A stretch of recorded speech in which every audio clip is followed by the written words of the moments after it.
Was it because of this, because his mother was the other woman, that he was so utterly defeated by that logic? A tidal wave of carefully hidden insecurities and shame washed over him, drowning him. Ethan had no idea how long he knelt on the hallway floor. The house remained silent long after he finally picked himself up and walked out the front door. No one emerged from their rooms. No one acknowledged his departure. Even his father, in his fury, didn't come after him for another blow. Ethan hunched his shoulders against the night. The cold was vicious. A raw, northern wind scraped across his face, the biting chill a strange counterpoint to the lingering sting of his father's hand. They'd been forecasting snow, and the gusts tore through his thin jacket, seeping into his bones. He wandered without purpose down empty streets. The cold was a shock at first, but soon it gave way to a pervasive numbness. He didn't know the time, had no idea where he'd ended up. He scanned the desolate area, found a metal bench by the road, and sat. The glacial chill of the iron seeped through his jeans, a new, sharp sensation that cut through the wind-whipped torpor. He fumbled in his pockets for his phone, wanting to check the time, wanting to call Caleb. But they were empty. He always kept it in his pants pocket. It must have fallen out when his father's strike had sent him sprawling to the floor. He let out a soft sigh, shoving his hands into his jacket, and watched the wind stir up grit and dust at his feet. It was out. He'd said it, though he was nowhere near ready. And the way it had come out was a chaotic, melodramatic mess. He hadn't even had a chance to properly explain his feelings to his father before the back of a hand had silenced him. But still, it was out. He felt no relief, none of the catharsis he'd imagined after holding it in for so long. Instead, his stepsister Sarah's words had thrown him into a vortex from which he couldn't escape. He let a bitter smile touch his lips. He knew he was sensitive about his mother's past, about his own place in the family. He just hadn't realized how deep that wound went. But it was out. Time slipped by in the howling wind. Ethan sat on the bench, watching the moon crawl across the sky from east to west, contemplating whether to go home or just stay frozen in place. He wondered if spending the night out here would make him sick. Like Caleb, he was rarely ill, perhaps the only benefit of years spent aimlessly drifting through the athletics program at school. As a kid, he'd almost wished for sickness, envying the way Sarah could get his dad and stepmom frantic with just a sneeze. Now, he kind of wished for it again, imagining it would be a way to get back at Caleb for the 2 times he'd had to play nurse. A dry chuckle escaped him. He had no clue how Caleb would even find the time to look after him if he got sick. The night passed quickly. Ethan never decided where to go, his mind a jumble of disconnected thoughts, a familiar pattern of avoiding the things that left him helpless. As the sky began to lighten, he pushed himself to his feet. His backside was completely numb. He stood there, slapping at it with the back of his hand, drawing the curious gaze of an old man pushing a hot dog cart to a nearby corner. He glanced around at the unfamiliar surroundings, though they weren't completely alien. He offered the vendor a weak smile and asked where he was. The old man just stared at him. Ethan, confused, repeated his question. The vendor, seeing his bewildered expression, finally grunted out a street name. The name was vaguely familiar, but Ethan couldn't place it. His brain felt sluggish, frozen solid. The only coherent thought was that he was going to be late for work.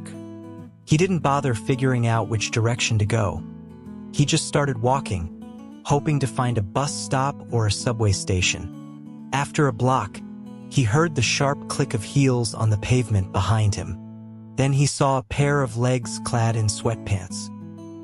He moved to the side to let the person pass, but a familiar female voice cut through the morning air, asking what her son was doing there.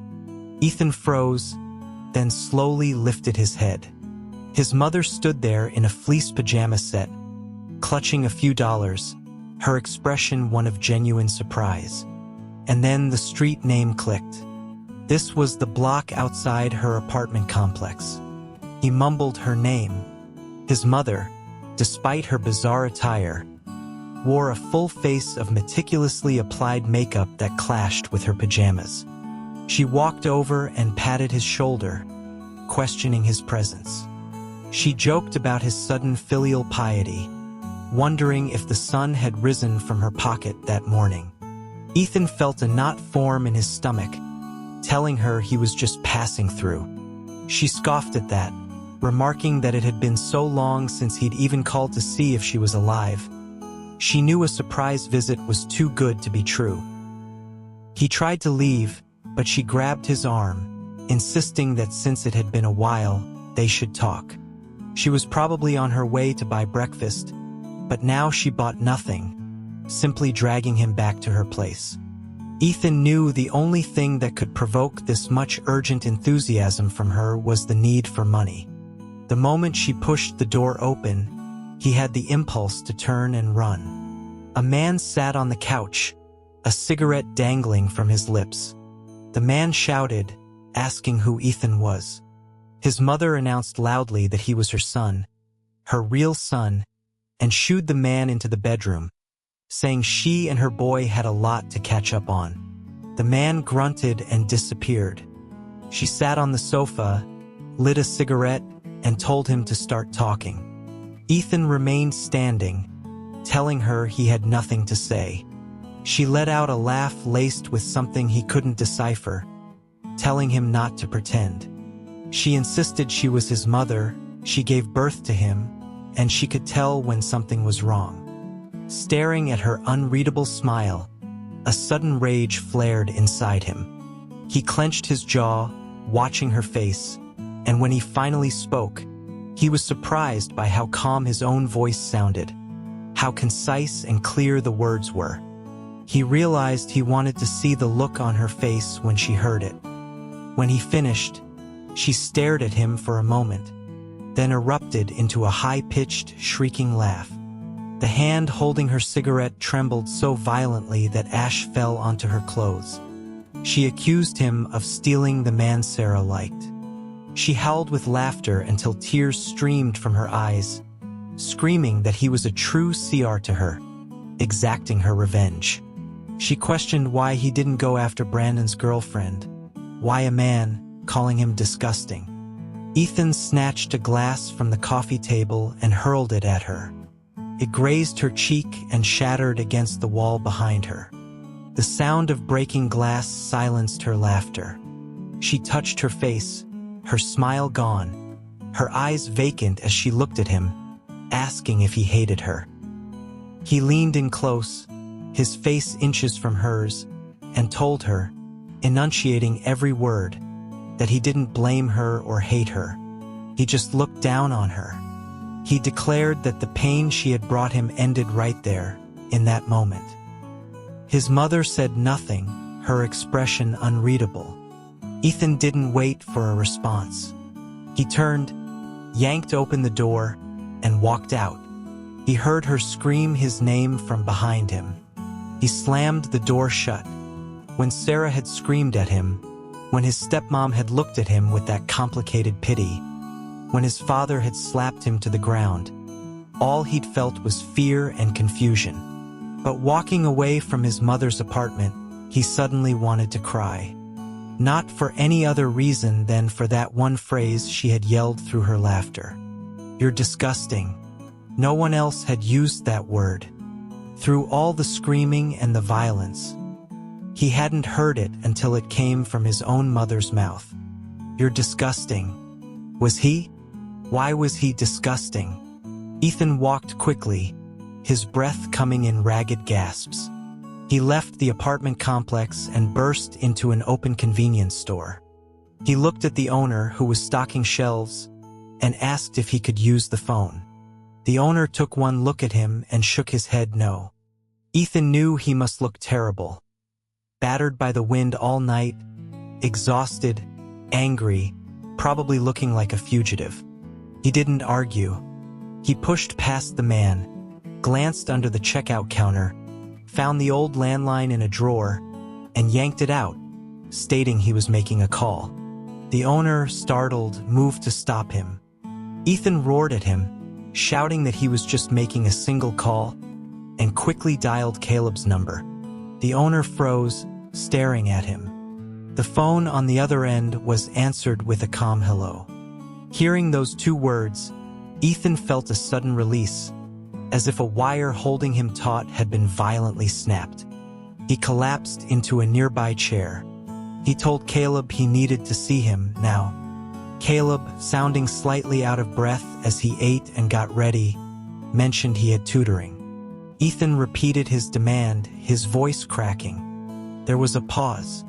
Then Caleb agreed, asking where. Ethan gave him the location, at the entrance to his mother's complex, a place they had been to once before. Caleb told him to wait. After hanging up, Ethan felt an overwhelming exhaustion. He leaned back in the chair, not wanting to move.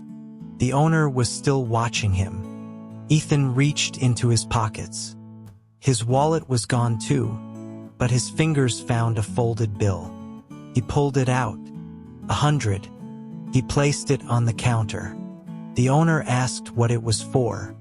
Ethan told him it was for the phone call. The owner, still tense, told him it wasn't necessary and that he should just leave. But Ethan didn't move, saying he was waiting for a friend. 20 minutes later, with the owner still standing guard, Ethan stared out at the occasional passerby and the growing morning traffic. A taxi sped toward them and screeched to a halt at the curb.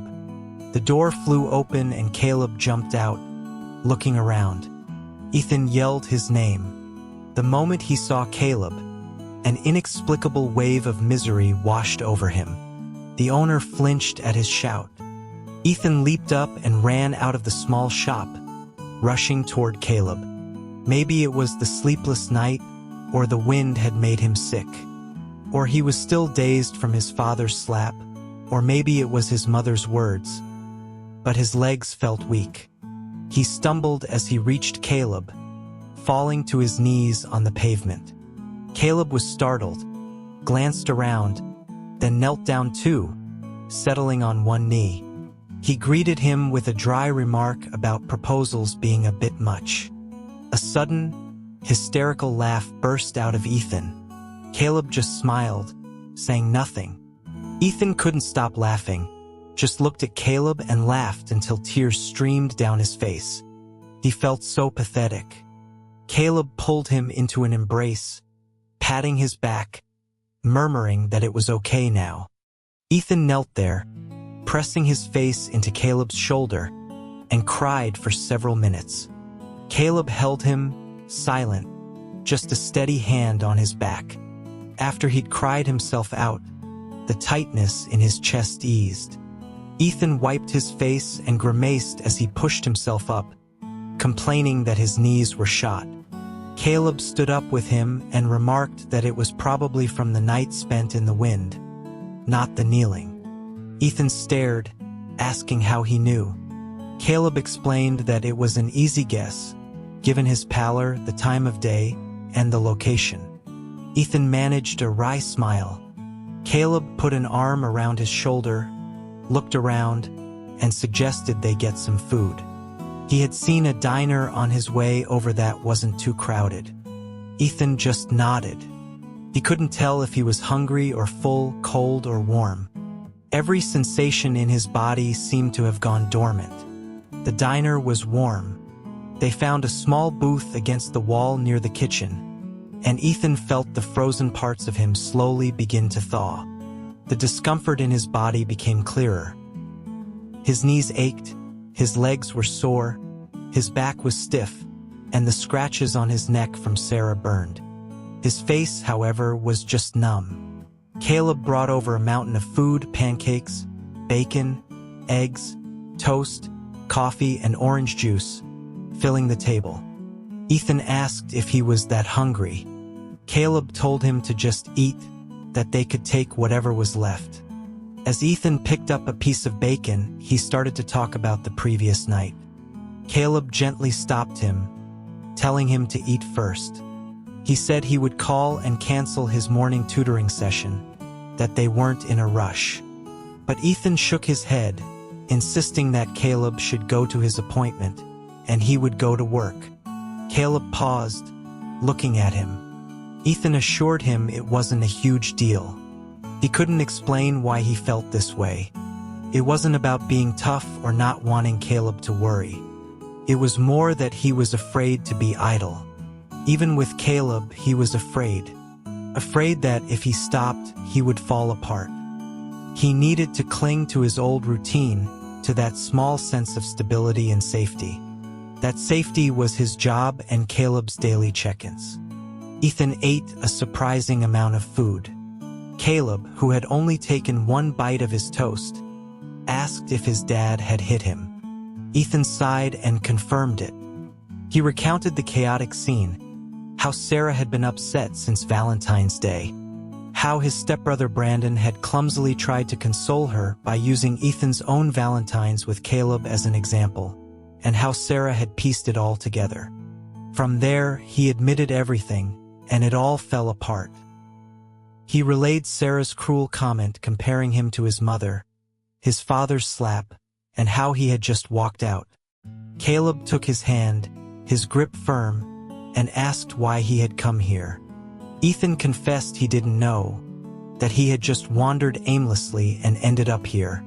He laughed bitterly, wondering if it was some subconscious need to find his mother when he was hurt. Then his voice trembled as he told Caleb what she had said to him, how she had called him disgusting. Caleb remained silent, his grip tightening on Ethan's hand. Ethan said that was the situation for now, and that he wouldn't know more until he went home after work. Caleb offered to go with him, but Ethan refused, explaining that it wasn't the right time. He was afraid bringing Caleb home now would be seen as a provocation, like he was flaunting it in his father's face. Caleb considered this and agreed, but started to say something else. Ethan cut him off with a weary smile, telling him he knew that Caleb would be there if he needed him. After breakfast, it was nearly time for both of them to be at their respective appointments. They decided to take separate cabs. As Ethan got into his, he saw Caleb standing on the sidewalk and felt a sudden, powerful urge not to leave. To just get out and tell Caleb to forget everything and spend the day with him. Caleb walked to the car window and asked what was wrong. Ethan just smiled and told him to hurry up and get his own cab. Caleb nodded, then reminded him to use Leo's phone to contact him since his own was lost. Ethan promised he would. Caleb added another instruction to find a pharmacy later and buy some cold medicine just in case. Ethan waved him off, explaining he'd already tried, but nothing was open yet. As the cab pulled away, Caleb shouted one last thing after him about his face, telling him to put some ice on it. Ethan stuck his head out the window and yelled back, calling him Grandma Caleb.